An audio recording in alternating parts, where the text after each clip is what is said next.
Welcome to part 2 of our series on the Carnival Splendor of February 2019. Emily, where are we today?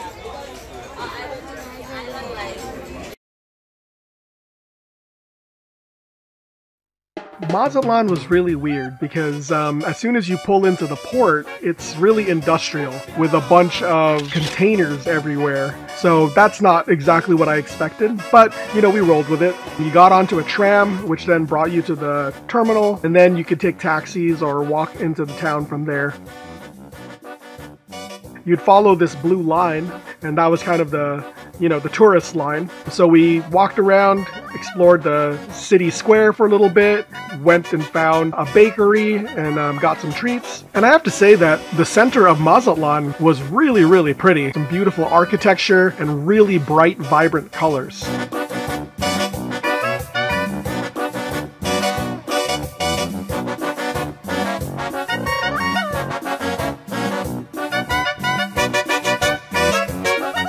And then we found this really cool restaurant that was by the Malecon. Got some margaritas and again, some snacks.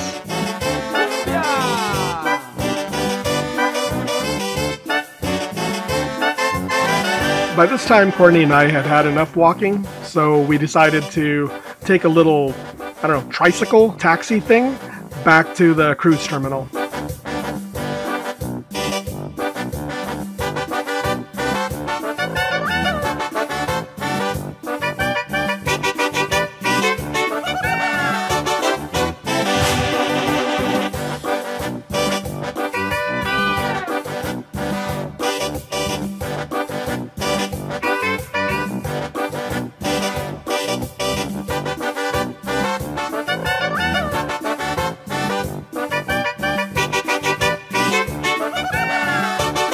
Camp Ocean must have been really exhausting because poor Emily was tuckered out and fell asleep at dinner. For dinner this night, I had pork chops, mashed potatoes, and a side of fries, and Courtney had a fish with some corn salsa.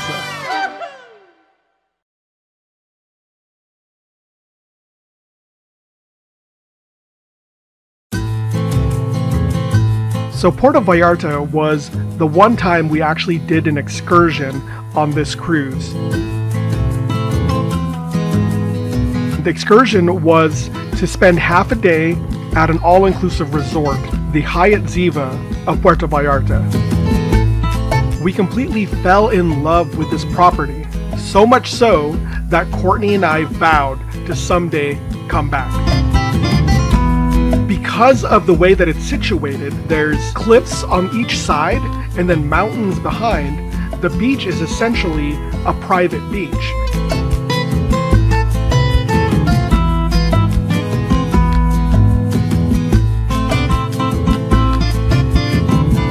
After spending some time playing in the waves on the beach, the girls finally decided that they just wanted to hang out at one of the many pools on the property. So we're just swimming and just kind of relaxing and enjoying the day. It was a nice, laid-back day at port. The Hyatt Ziva may not be as big as some other all-inclusive properties, but it was the perfect size for us. 2 main towers and a bunch of pools and a small secluded beach was perfect.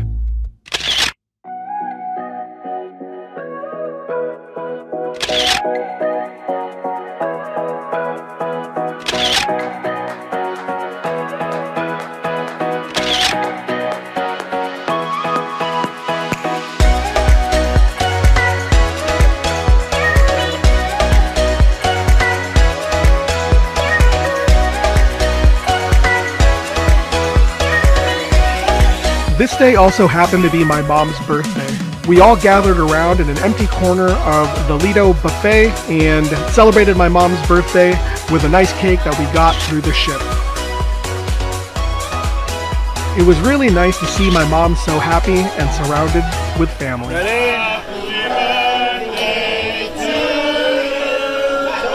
Happy birthday to you. Happy birthday, dear Nana. Happy birthday to you.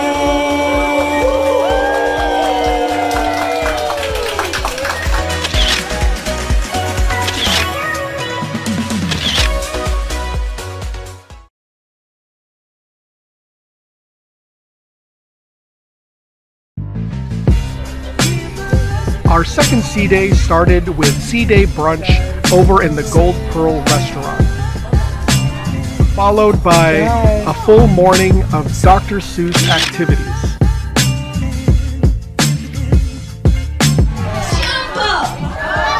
First up is the Dr. Seuss parade. It starts off with somebody basically teaching the kids how to follow directions, how to march, and then how to chant the specific phrase, Dr. Seuss is on the loose. Well done. Everyone give yourself a massive round of applause. You were so good. Now we are going to get ready for our Dr. Seuss. Lily got chosen here to be the leader of the march, which was really, really cool. And then you get to meet the characters. Characters like Sam I Am, Thing 1 and Thing 2, and of course the Cat in the Hat. Lily and Emily were 3 and 6 respectively, so they were the perfect age for this. I think any older than that and the kids may think that it was, you know, a little too kiddie. Get your little sister. She can join you at the front. We're all going to march in a circle. Here we go. Let's practice the march. Once we've got the march, we're going to learn the chant. Dr. Seuss is on. The parade goes through pretty much the entire, I think it was 5th floor, and then ends in the Spectacular Theater, where then we sit and we listen to Kindle Fire, our cruise director, reading Horton Hears a Who.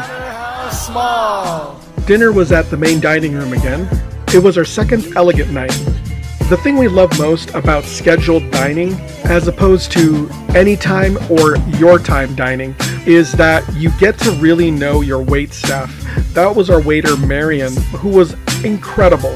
He was so attentive to the kids, and when they didn't have something on the menu that they wanted to eat, he would get them mac and cheese or chicken fingers or really anything that he could to help make them happy.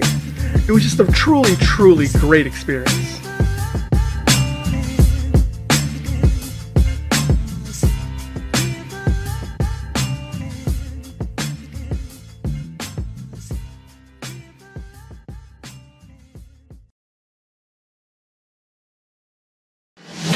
Sea day number 3, also known as our last day on the ship. The Dr. Seuss fun continued into this day. We had reservations for the Dr. Seuss breakfast at the Gold Pearl restaurant. If you were brave enough, you could have green eggs and ham, but they also had regular food like steak and eggs and regular scrambled eggs. The highlight of the breakfast, of course, was that you got to see the characters again. Cat in the Hat, Thing 1 and Thing 2, and you actually got to take pictures with Sam I Am. The reason that we chose Carnival over, say, Royal Caribbean was because of the kids' programming that they had. It was so fun for our girls that it really just made the whole trip worthwhile. And honestly, we just really like that Carnival is really unpretentious, and they really know how to bring the fun. You can be laid back if you want to be laid back, or there's all these activities you can do.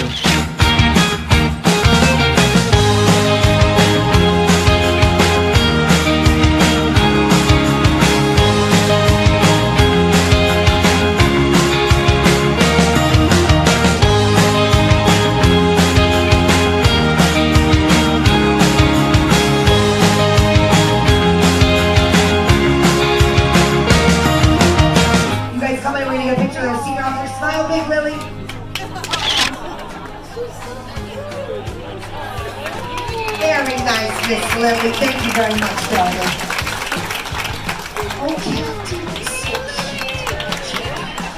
And that wraps up our cruise on the Carnival Splendor. Overall, we loved the experience. While the ship was older and didn't have all the amenities of newer ships, the incredible staff and amazing cruise director more than made up for it. Oh, girl, that hurt. Come here. Let's get a picture. Come here, sweetness.